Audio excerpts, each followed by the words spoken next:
Welcome to পণ্যগর fishing channel. আবারও হাজির হলাম নতুন একটি ভিডিও নিয়ে। তো আপনাদের সঙ্গে যে ভিডিওটি শেয়ার করছি, এটা কাতলা মাছ বা রুই মাছ ধরার খুবই এসেন্সিয়াল একটি জিনিস, যেটা অনেক জায়গায় মশলা বাকর এবং অনেকে লাল বাকর নামে পরিচিত।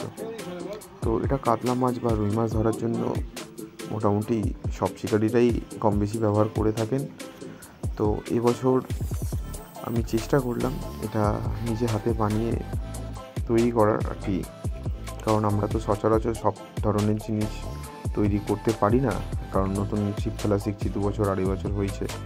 তো সেহেতু সেগুলো ঠিকঠাক হবে কি না বা এত কিছু মশলা, তো যাই হোক চেষ্টা করেছি। একটা দাদা প্রচণ্ড পরিমাণে সাহায্য করেছে, আমাকে ভাগ দিয়েছিল এবং কী কী লাগতে পারে বা কীরকম কী উপকরণ আছে বা কী তৈরি করা প্রসেস সবটাই বলেছিল।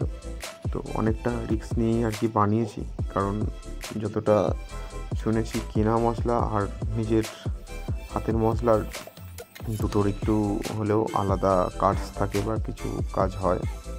তো সেই হিসাবেই, আর আমি এক্সপেরিমেন্ট করতে যথেষ্ট ভালোবাসি, সেহেতু সেই হিসাবেই করা। জানি না, হয়তো খারাপও হতে পারে বা ভালোও হতে পারে, ইউজ না করলে হয়তো বুঝতে পারবো না।